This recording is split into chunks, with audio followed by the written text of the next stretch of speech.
Bonsoir, je suis heureuse de vous retrouver sur KTO dans Lumière intérieure et ce soir nous allons parler d'un sujet d'actualité, l'intelligence artificielle, avec un philosophe écrivain, Mazarine Pinjot.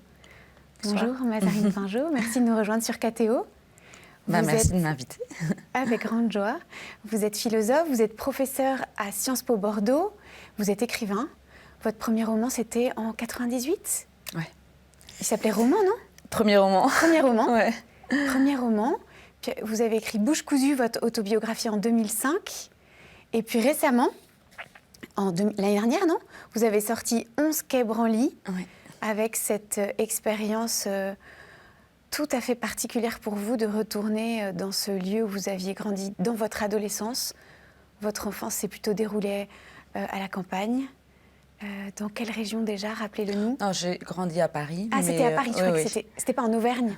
Disons que l'Auvergne est un peu mon lieu familial. Mes racines familiales sont en Auvergne. D'accord. C'est là où j'ai passé toutes mes vacances. Ah oui, c'était les vacances. Ah oui, moi, je vous voyais dans l'enfance en Auvergne. Non, c'est les vacances. Ouais. Mais c'est vrai que ça a joué un rôle très important. Et puis après, vous êtes dans l'adolescence, vous avez habité dans cet appartement quai Branly que vous appeliez l'Alma. Ouais.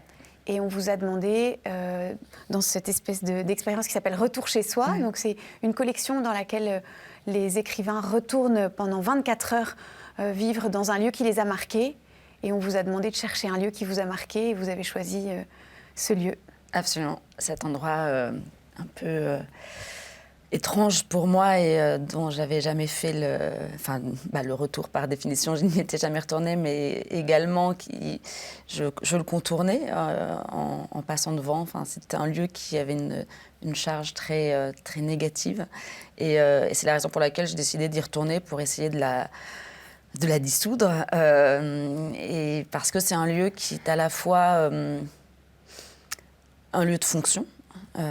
C'est un endroit qui abrite tous les fonctionnaires de l'Élysée, enfin tous les gens qui travaillent à l'Élysée, et qui est donc un lieu protégé. Et moi, j'y habitais non seulement pour être protégée, mais aussi pour y être invisible d'une certaine manière. Ouais. Donc, la raison, c'était pour être d'abord protégée. Hein. C'était ça la raison, en tout cas, pour laquelle on a déménagé. Et donc, j'ai eu l'impression d'y être doublement disparaissante, d'une certaine façon. Et c'était un petit peu cette disparition que je suis allée rechercher en y retournant. Donc, c'était une expérience très, très forte, très étonnante aussi. C'est pas donné à tout le monde de pouvoir retourner dans un lieu où il a vécu. Vous dites beaucoup que le fait de ne pas beaucoup parler, d'ailleurs ça touche à la question du langage dont on va parler, vous a fait perdre la mémoire. Vous dites beaucoup ça dans plusieurs livres, que vous trouvez que vous n'avez pas la mémoire de l'enfance parce que justement vous deviez rien raconter et que quand on raconte rien, on va jusqu'à en perdre la mémoire. Est-ce que la mémoire s'est ravivée en étant là, même si ça avait changé ? En fait, la question de la mémoire m'intéresse beaucoup parce qu'en effet, je suis très amnésique. Et donc, c'est l'une des clés d'explication que j'ai trouvées, qui est celle, effectivement, de ne pas avoir pu partager des souvenirs.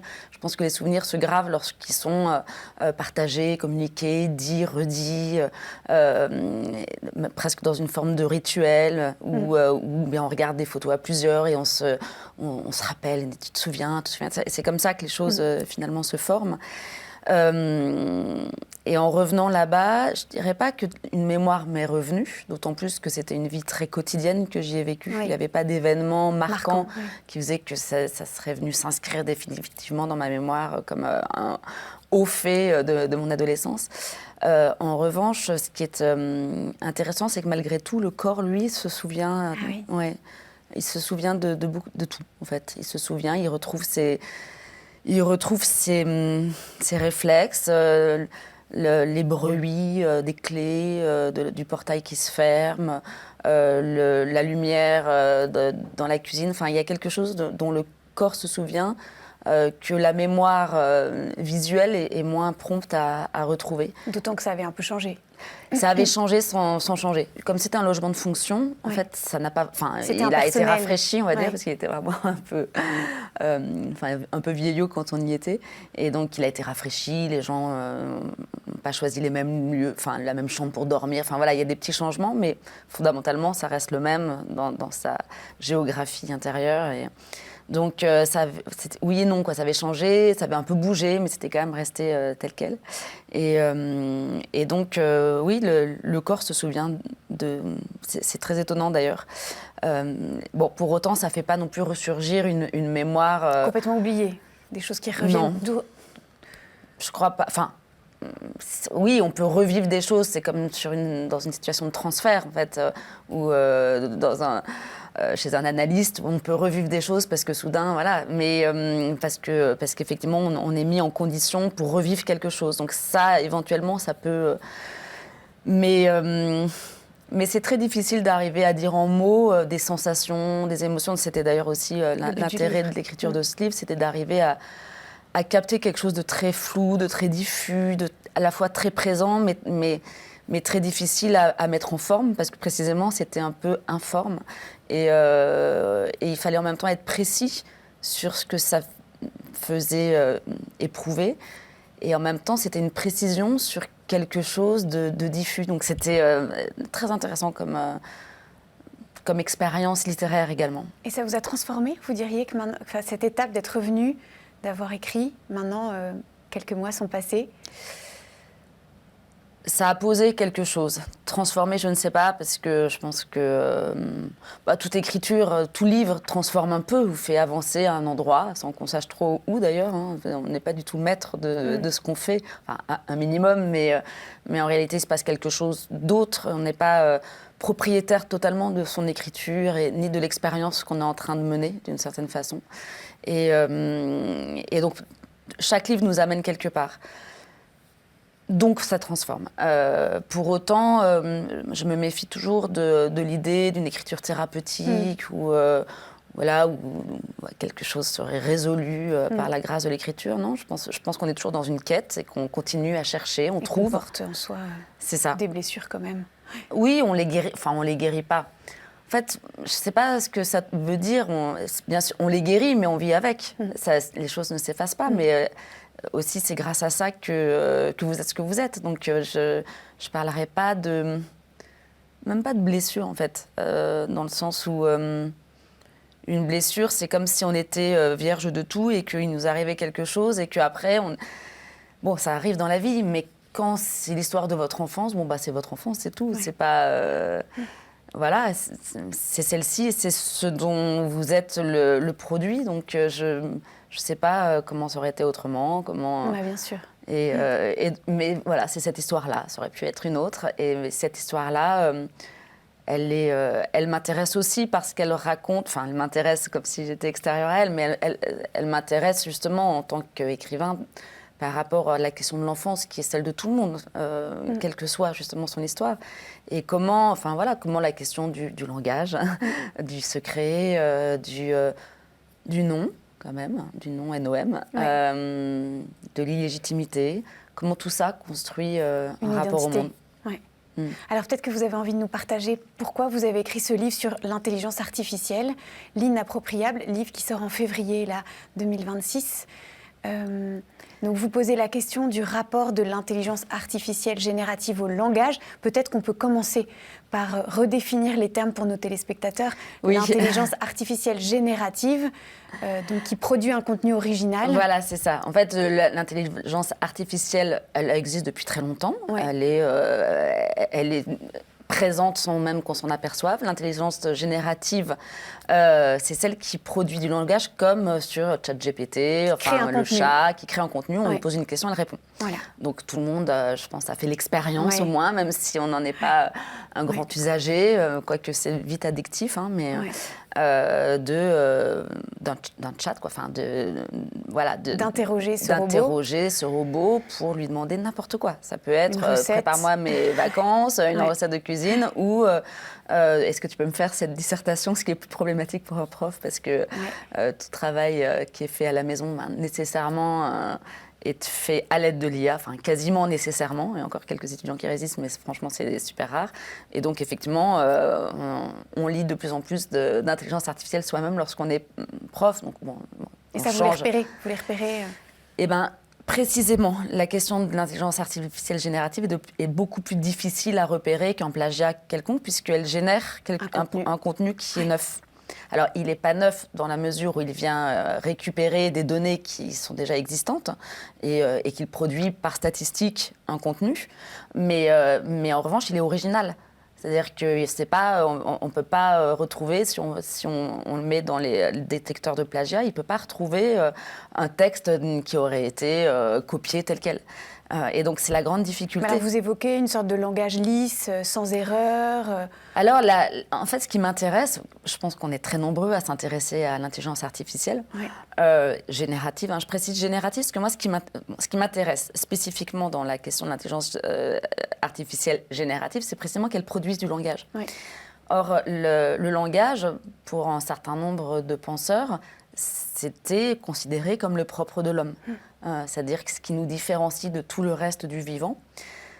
Alors, évidemment, il y a des controverses là-dessus. Ça serait le fait de parler dans le sens où la parole serait le symptôme de la pensée. C'est-à-dire qu'au contraire, des pies, par exemple, qui peuvent répéter, ou dans le langage animal, il y aurait la possibilité, avec juste un certain nombre de mots, d'articuler des milliards de pensées. Voilà.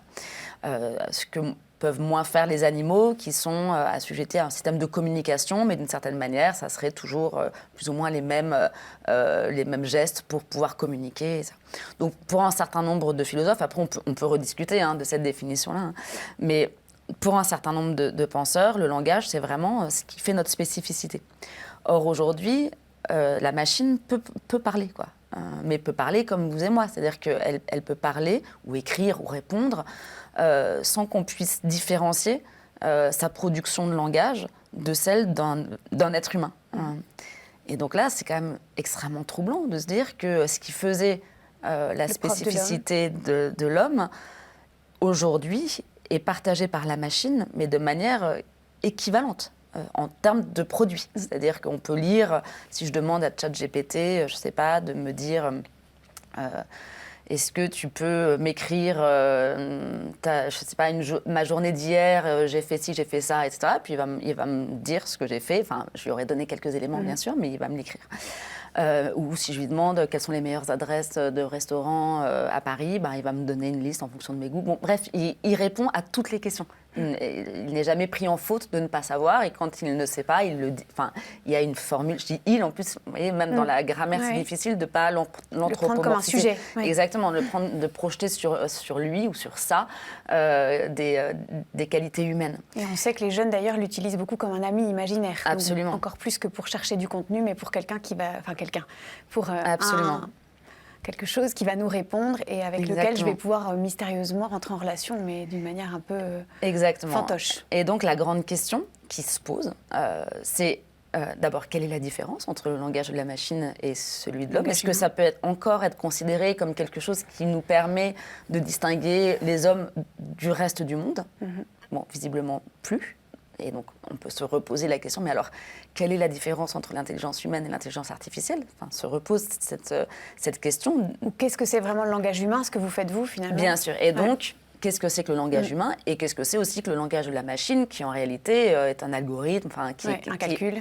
Un calcul. Et, sans réflexion. Bien sûr. Et donc, il n'y a pas de réflexivité, il n'y a pas de conscience de la machine. Alors, elle peut simuler la conscience, la machine, mais elle ne peut faire que simuler. Et donc, ça pose plein de questions éthiques super intéressantes. Si on était face à un robot qui avait vraiment une forme humaine, mais qui ne ferait que simuler, est-ce qu'on peut tomber amoureux de lui ? Est-ce qu'on peut lui confier des choses ? Alors, de fait, on le sait, ça se fait. Mais qu'est-ce que ça induit comme expérience, quoi ? Parce qu'il va toujours nous répondre, il sera toujours là. Et du coup, vous interrogez à la fois le rapport au langage et le rapport au réel.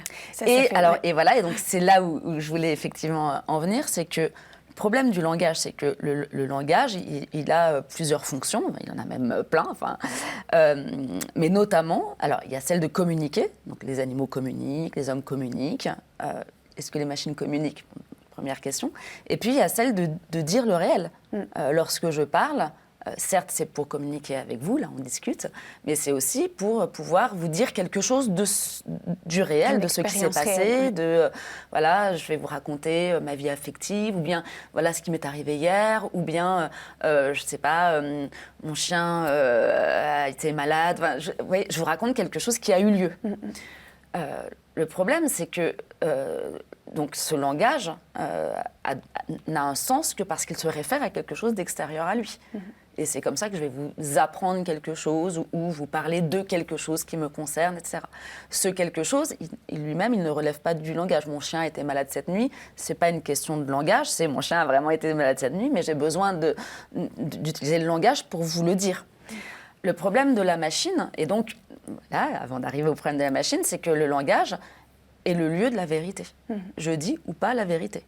Est-ce que mon chien était malade ? S'il l'a été, oui. Et s'il ne l'a pas été, en fait, je suis en train de vous mentir. Mais la vérité, elle s'inscrit dans le rapport entre ce que je vous dis, mon énoncé, et le réel.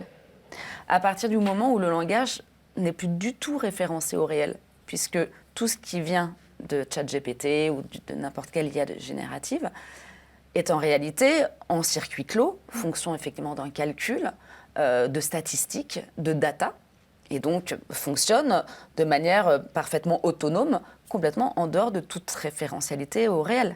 Il n'a plus besoin du réel pour parler, en fait. Et donc tout ce qui sort de la bouche du chat, du chat, n'a aucun rapport avec la réalité. En tout cas, ce rapport avec la réalité n'intervient absolument pas dans son fonctionnement.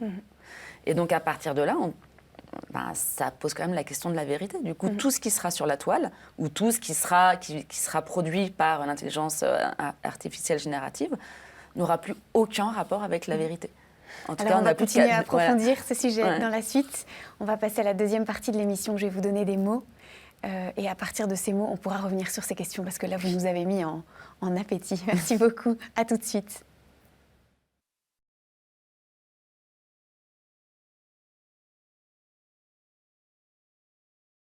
Nous sommes sur KTO, dans Lumière intérieure, et nous avons l'honneur de recevoir Mazarine Pinjot. Mazarine Pinjot, le premier mot, on l'a déjà un peu évoqué tout à l'heure, mais le premier mot auquel j'avais pensé pour vous, c'est secret. Ah. Oui, secret, forcément, c'est un peu l'histoire de ma vie. Dans la mesure où j'étais moi-même un secret. Ce qui est assez particulier comme statut, puisque être en secret, concrètement, ça signifie juste ne pas dire qui on est.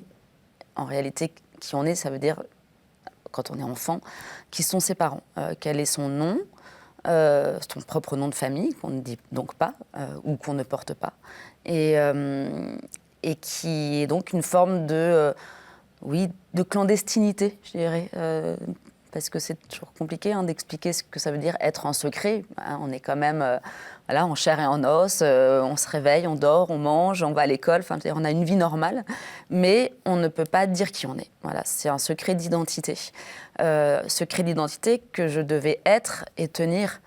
Pour autant, lorsqu'on dit avoir un secret, c'est pas être en secret, c'est pas tout à fait la même chose, puisque moi j'étais le secret, donc ça induisait nécessairement que je me taise sur certaines choses et donc que j'ai des secrets, mais en fait ces secrets c'était moi, donc c'était en même temps un secret que je partageais avec les gens de ma famille,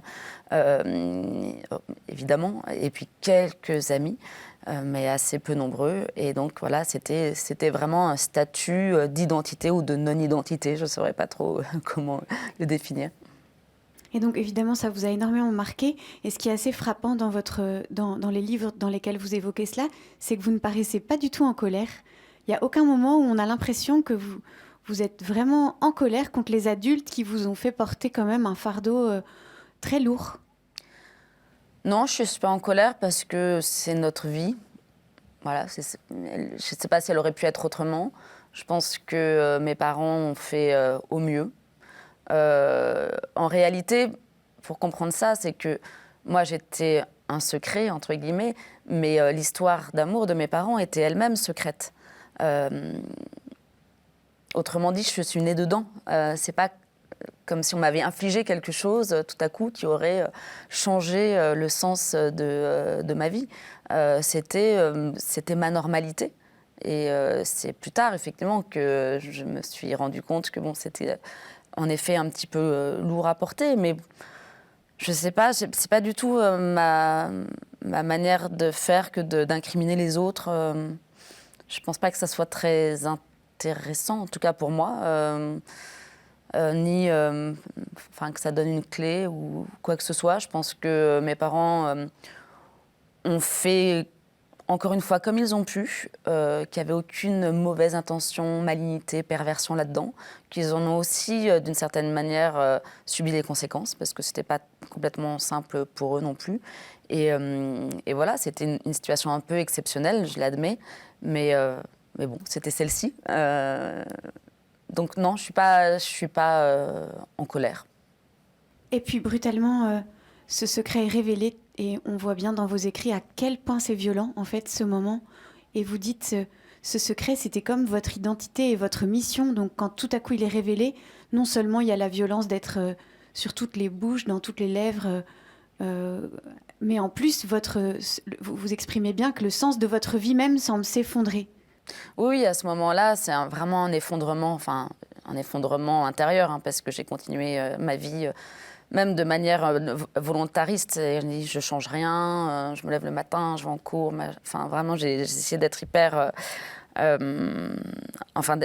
vraiment de garder exactement le même rythme de vie, de ne rien changer. Mais oui, intérieurement, c'était un effondrement parce qu'en effet, c'était ce secret, d'une certaine manière, il me définissait. Et donc j'avais l'impression d'être dévoilée, d'être regardée, d'être jetée en pâture, ce qui était par ailleurs vrai. Et ça a été d'une violence inouïe. C'est là où, d'une certaine manière, j'aurais pu être en colère à ce moment-là, à la fois contre mon père et aussi contre les journalistes qui m'avaient prise en photo, dénoncée en quelque sorte. Mais pour revenir à votre question précédente sur la question de la colère, je ne pense pas qu'il ait pris la mesure en réalité. Je ne pense pas qu'il ait pris la mesure de ce que ça voulait dire. Et donc, à partir du moment où il n'y a pas d'intention, c'est difficile d'en vouloir aux autres. En revanche, c'est vrai que j'en ai quand même voulu à cette presse à scandale qui n'avait absolument rien à faire de moi, mais en revanche pour qui je représentais un but très lucratif. Donc ça, oui, j'en ai voulu d'avoir été réduite à un objet qui... Un personnage, comme vous dites. Un personnage, un objet, quelque chose, une valeur économique pour faire vendre du papier. Enfin, ça a été très violent parce qu'on est réduit à rien, en fait. C'est une autre manière d'être humilié, d'être écrasé, d'être méprisé. Et donc, ça a été très violent. Et aujourd'hui, vous avez l'impression que ce secret vous en êtes libéré ou vous avez l'impression que ça vous constitue encore. Je lisais dans un de vos ouvrages, au début, quand vous arriviez quelque part, vous fermiez les rideaux. Et puis, ou bien vous prenez maintenant le contre-pied, vous habitez un rez-de-chaussée où tout est ouvert. Vous avez l'impression que ça continue de vous poursuivre ? Un peu, c'est que je prends à la fois le contre-pied et en même temps, je suis structurée quand même par ça. C'est-à-dire que c'est une seconde nature. Et donc, il y a certaines choses certains réflexes. On parlait du corps tout à l'heure qui se souvenait mieux que l'esprit. Le corps a encore certains réflexes, par exemple. J'aime pas trop qu'on me voit. Lorsqu'on m'appelle, il y a toujours un moment où je me dis, oh là là, les gens vont se retourner, il va se passer... ça y est, je suis prise, quoi. Je suis reconnue. Je suis reconnue. Il y a toujours ce petit moment-là qui est encore présent. Et puis après, c'est pas grave. Mais non, c'est encore assez structurant.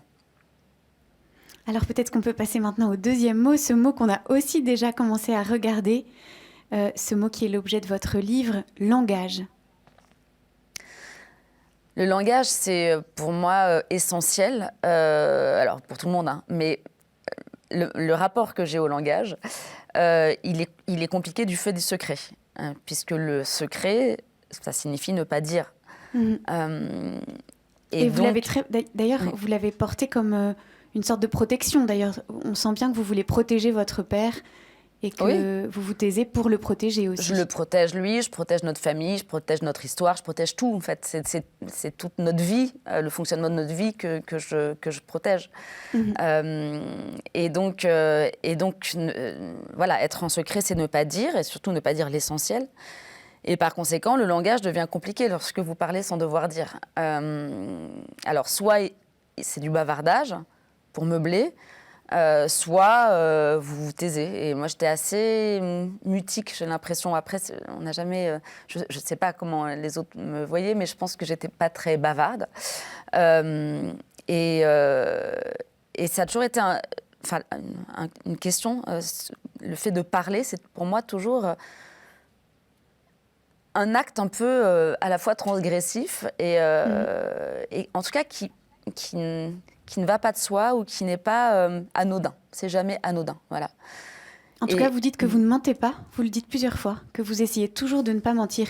Donc, quand on parlait tout à l'heure du rapport du langage au réel, on voit que la petite fille Mazarine essayait que son langage soit quand même relié au réel, même si elle n'avait pas le droit de tout dire. Oui, c'était d'autant plus relié au réel qu'il était un peu défaillant, le réel, quoi. Justement, comme je ne pouvais pas dire le réel, eh ben, il était un peu flou. Et donc, la seule manière de le garder quand même à portée de main, c'était quand même malgré tout d'en parler. Alors, d'en parler, après, on choisit... Enfin, c'était pas de dire le secret, mais c'était en tout cas de ne pas mentir, c'est-à-dire sans dire le secret, de pas non plus dire autre chose. Enfin, et donc, c'était hyper compliqué à faire. C'était fatigant. Hein. C'était fatigant. C'est vrai que c'était épuisant, en fait, en réalité. Hein, c'était épuisant. Mais je pense que c'est vraiment la raison pour laquelle j'ai voulu écrire. Parce que écrire, c'est vraiment cet endroit-là du langage, c'est-à-dire dire la vérité. La vérité, non pas au sens où vous avouez quelque chose, mais être au plus près d'une vérité intérieure, être au plus près d'une émotion, être au plus près d'une pensée. C'est-à-dire d'essayer de trouver la précision qui va pouvoir... pouvoir créer cette réalité qui finalement est si fragile, quoi. Et donc, pour moi, écrire, pour le coup, c'était vraiment très existentiel. Alors, vous parlez d'ailleurs très bien de ce rapport du langage avec la vérité, en comparant, peut-être que vous allez dire si j'ai bien compris, mais en comparant l'intelligence artificielle générative et une idéologie, puisque précisément le principe de l'idéologie, c'est d'être coupé du réel, et que, à vos yeux, et vous avez commencé à nous l'expliquer tout à l'heure, l'intelligence artificielle générative ne dit plus quelque chose de réel. Exactement. Exactement, elle tourne en boucle, enfin elle tourne en boucle. Elle appartient en fait à un univers qui est l'univers des data, qui est un univers virtuel. Certes, les datas, elles viennent d'abord de quelque chose de réel, mais d'une certaine façon, à terme, on pourrait très bien imaginer une sorte de grande logorée, comme ça, d'intelligence artificielle générative, uniquement à partir des datas déjà là, quoi, et donc qui n'ont plus aucune relation avec le réel. Et donc, il y aurait un monde à l'intérieur duquel ça parle. Personne ne parle. Hein. Je veux dire, quand c'est la machine qui parle, ce n'est pas un sujet. Donc, ça n'engage personne. Qui est engagé dans une réponse lorsqu'on vous demandez à ChatGPT qu'est-ce que tu penses du sens de la vie, il va vous répondre quelque chose, mais il ne s'est pas du tout porté par une subjectivité. Il n'est pas engagé dans ce qu'il dit. Il n'a aucune responsabilité dans ce qui est dit. Et donc, dans la mesure où, effectivement, ça tourne comme ça dans une forme de circuit clos, eh bien, ça ressemble exactement à la structure même de l'idéologie c'est la même chose, c'est-à-dire la cohérence de tout un système d'idées qui n'ont plus aucune relation avec le réel, comme on a pu le voir dans les idéologies totalitaires du XXe siècle. Mais comme on peut le voir aujourd'hui arriver, c'est pour ça que la question de l'IA générative, moi, m'inquiète, c'est qu'en effet, on retrouve un petit peu cette structure d'une cohérence ou d'un système d'idées qui fonctionne parfaitement, mais qui n'a plus aucune relation avec la réalité. C'est vraiment ça qui définit ce qu'il en est d'une idéologie. Donc il n'y a plus de sujet qui parle et qui donc prend la parole et s'adresse à quelqu'un. Il n'y a plus de contenu en référence avec le réel. Et il n'y a plus quelqu'un qui pense non plus. Il n'y a plus de contenu pensé, puisque cette machine, elle ne comprend pas elle-même ce qu'elle dit. Non. Donc au fond, quand on lit votre ouvrage, on se dit c'est la fin d'un vrai langage. Ça s'appelle langage, mais c'est plus ce qu'on appellerait, nous, un langage. Alors, ce n'est pas un langage au sens où, dans les trois sens que vous avez dit. Mais en même temps, c'est un langage dans la mesure où nous, lorsqu'on le lit, on le comprend. Et donc, c'est là où ça brouille terriblement les pistes. Bien sûr. Et donc, on resubjective, enfin, on remet du sujet, on remet de la compréhension ou de l'intelligence dans ce qu'on lit.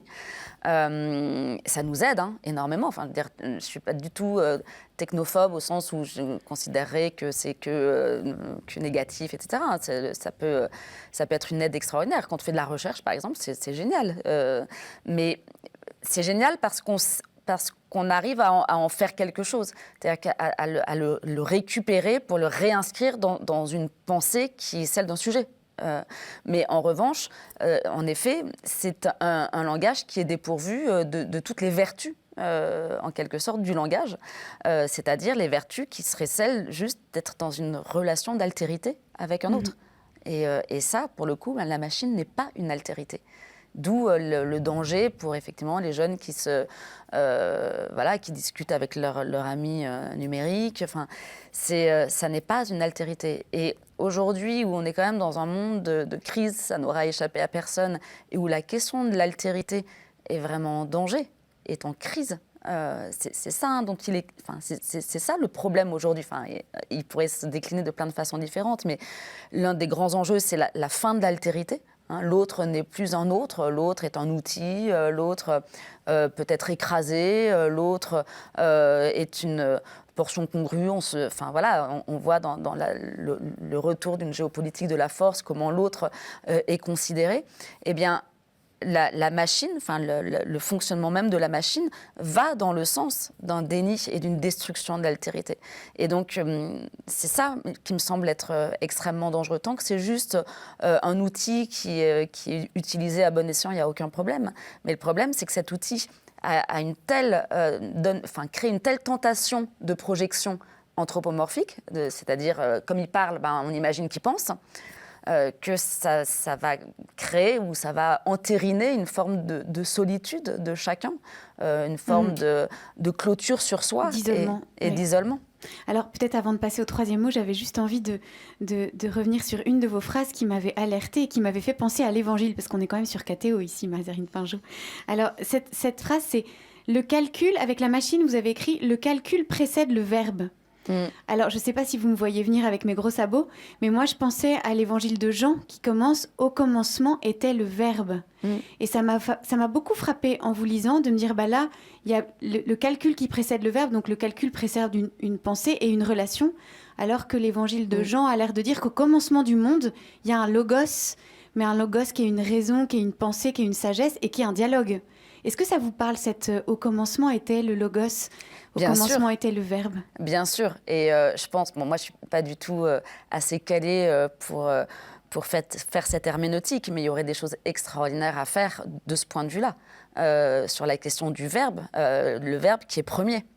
Alors, il y a quelques auteurs qui l'ont fait, par exemple quelqu'un comme Alexei Greenbaum qui a beaucoup réfléchi sur des questions religieuses en lien surtout avec la Bible, avec l'Ancien Testament plus qu'avec les évangiles. Mais c'est fascinant cette idée de se dire, mais en fait, si c'est le nombre qui est premier, que vaut le verbe ?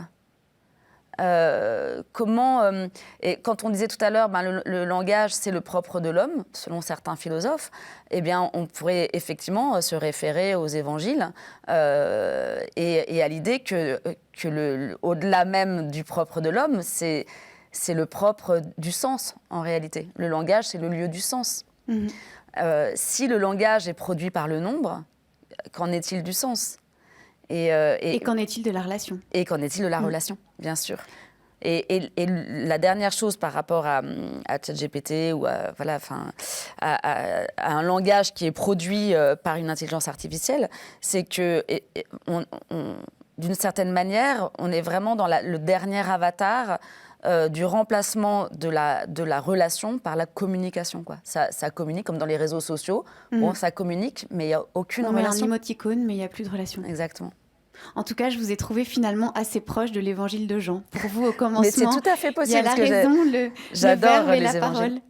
C'est des textes que j'ai adoré lire dans mes années d'études de philosophie, alors que j'étais... j'ai eu une éducation catho, je suis allée au catéchisme toute jeune, mais après j'ai arrêté. Enfin, je suis sortie de ça et j'ai redécouvert les évangiles en les lisant en philosophie et c'est des textes qui m'ont vraiment fascinée. Est-ce que vous avez envie de citer quelque chose que vous aimez dans l'Évangile ? Bah, il y a plein de choses, mais il y a sans doute aussi la pureté de la langue. C'est-à-dire qu'il y avait une sorte de pureté du récit qui m'avait vraiment bouleversée. Et puis, à une époque, quand j'étais au début de mes années de philo, j'avais envie de travailler, mais finalement, je ne l'ai pas fait, mais sur la figure christique. Comme figure de synthèse entre l'homme et Dieu, entre toute forme de synthèse possible et imaginable, à travers notamment des textes de Hegel et ça. Et donc c'était vraiment une figure qui me fascinait, justement parce qu'il était à la fois ça et à la fois ça, c'est-à-dire comment concilier l'inconciliable, et pourtant il y a un être humain qui juste par sa vie, la concilier. Et c'était, philosophiquement, ça m'a longtemps habité. Ah, mais il faut le faire. On vous attend. C'était il y a longtemps. Hein. Nous, on attend, on est très impatients. Alors, je vais passer au troisième mot. Et ce troisième mot, c'est attention. Attention. Au sens de la faculté d'attention. Alors, ouais.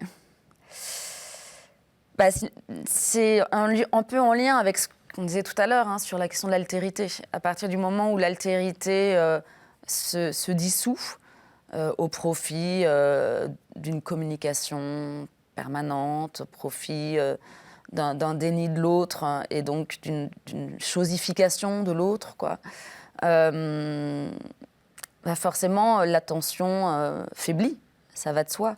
Elle faiblit pour deux raisons qui sont liées, qui sont effectivement cette crise de l'altérité, mais aussi évidemment le fait qu'on soit tout le temps sollicité par des flux d'images, de mots, de nouvelles.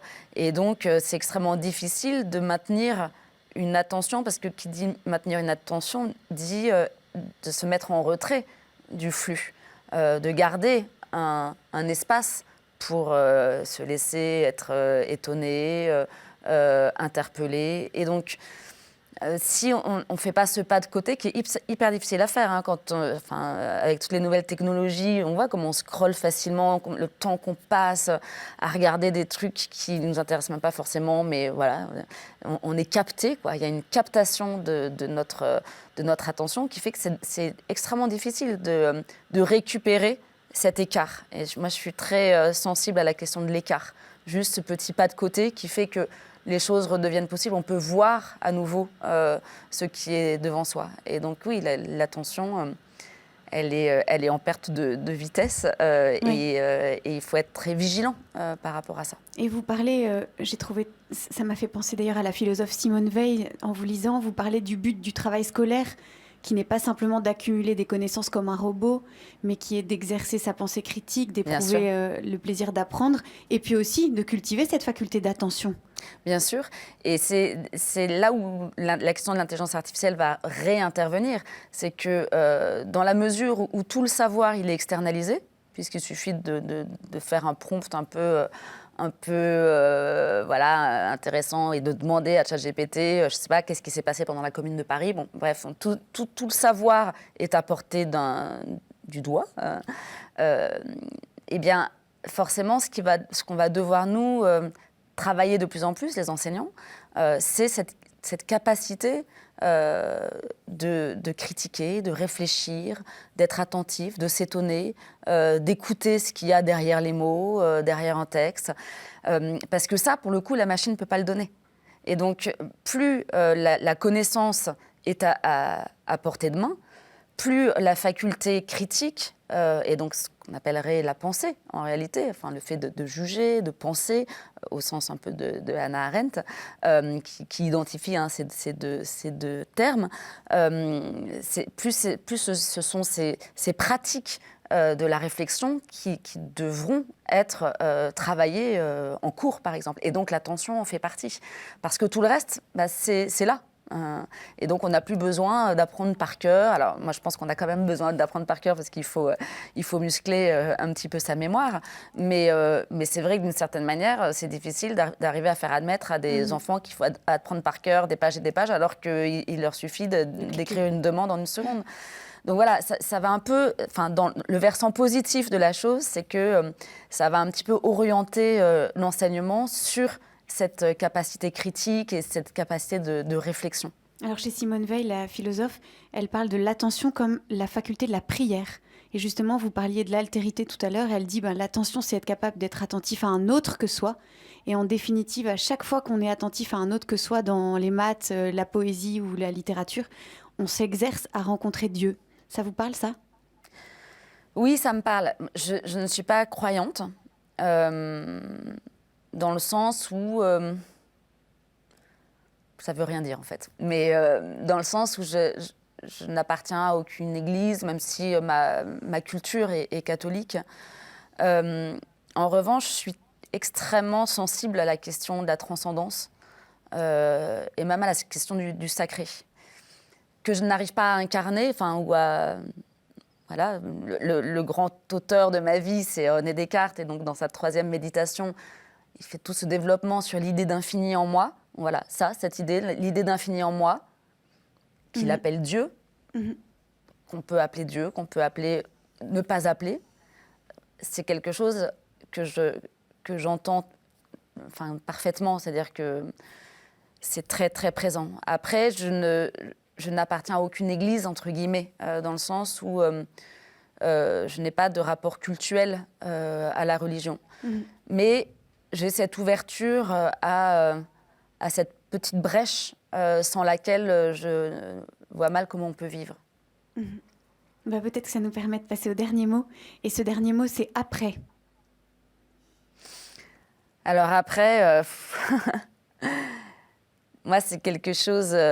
si après, c'est la mort. Hein, je n'ai pas du tout réussi pour l'instant à faire le travail d'acceptation du vieillissement, de la mort. Je les lis, hein, parce que le vieillissement, ça m'est égal. Je veux dire, c'est pas quelques rides en plus, ça m'est égal.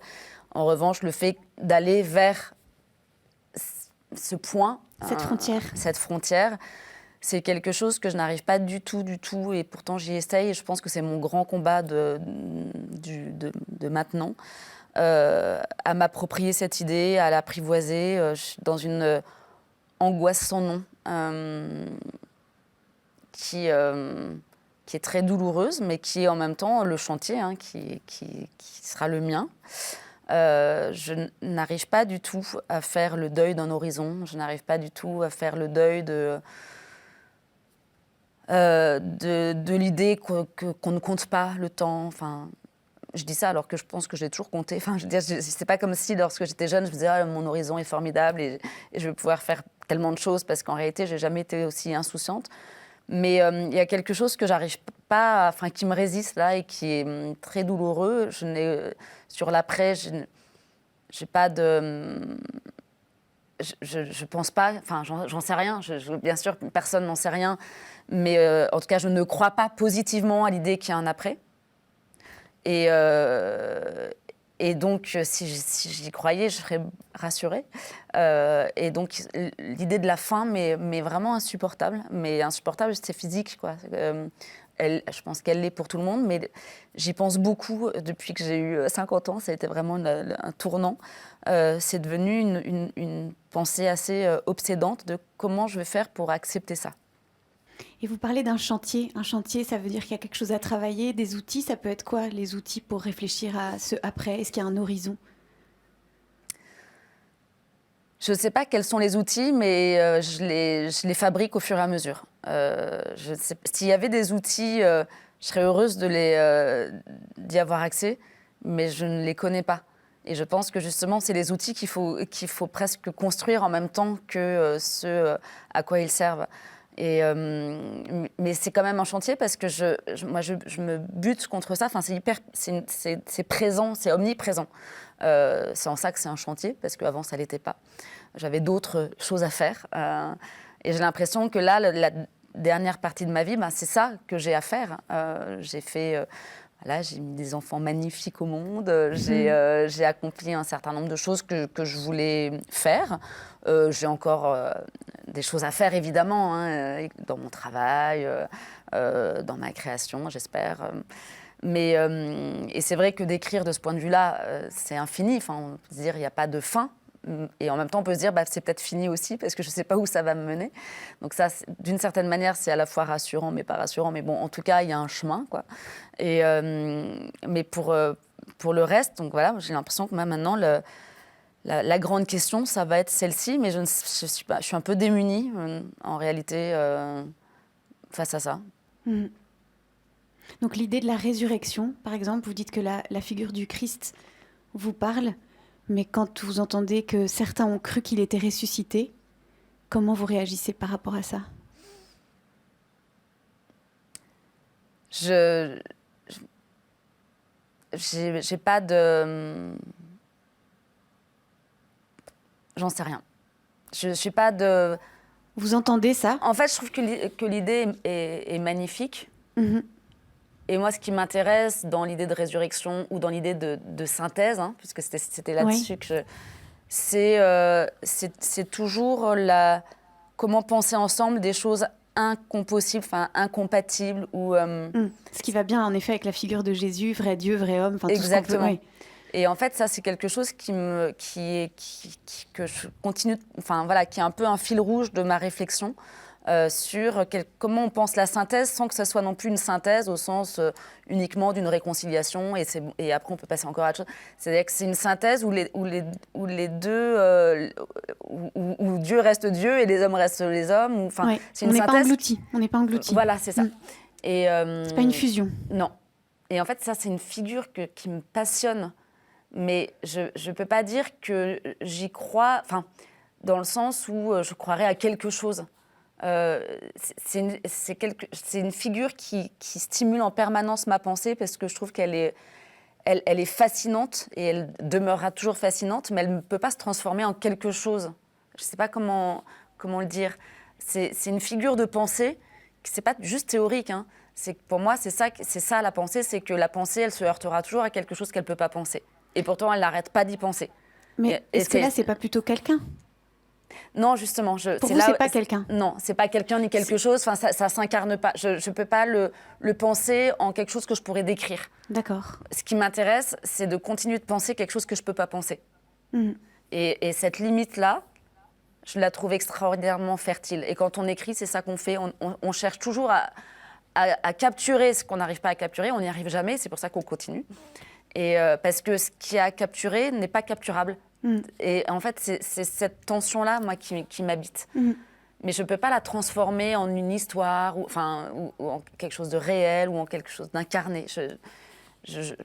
Peut-être qu'un jour, j'y arriverai, ou que ça arrivera, ou ça m'arrivera plutôt, parce que ce n'est pas quelque chose qu'on décide volontairement. Hein. Mais pour l'instant, non. Oui, c'est peut-être l'événement de la foi. Oui, c'est ça. Il y a qui que apparaît ça, comme un don. absolument. Merci beaucoup, Mazarine Pinjot. À tout de suite pour la petite dernière partie.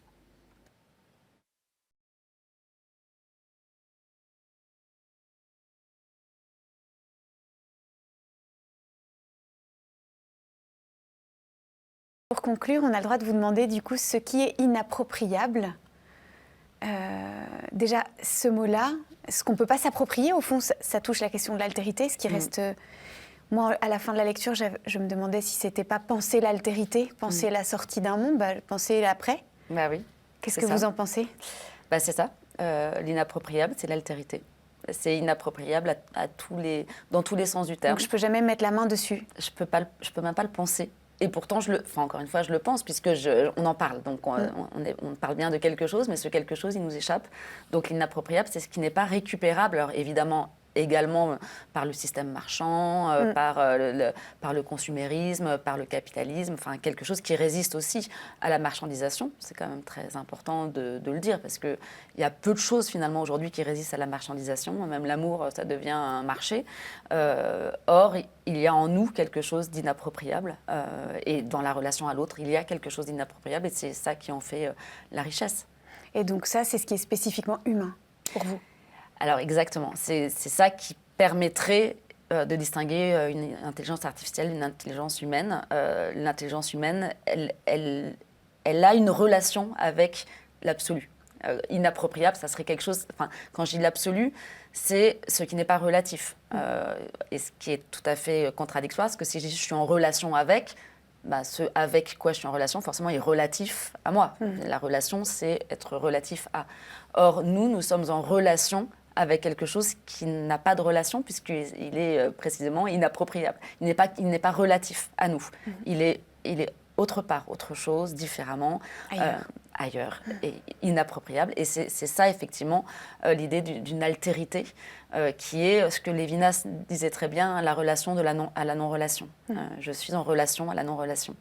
Et c'est ça l'idée de l'inappropriable. Et c'est ça que nous devons nous chérir, parce que c'est ça qui fait notre spécificité, à l'heure où la machine, les animaux pensent, la machine pense d'une certaine manière. Si on considère que la pensée, c'est raisonner, elle raisonne très bien. Donc, toute autre sorte d'être a une intelligence tout aussi développée que la nôtre.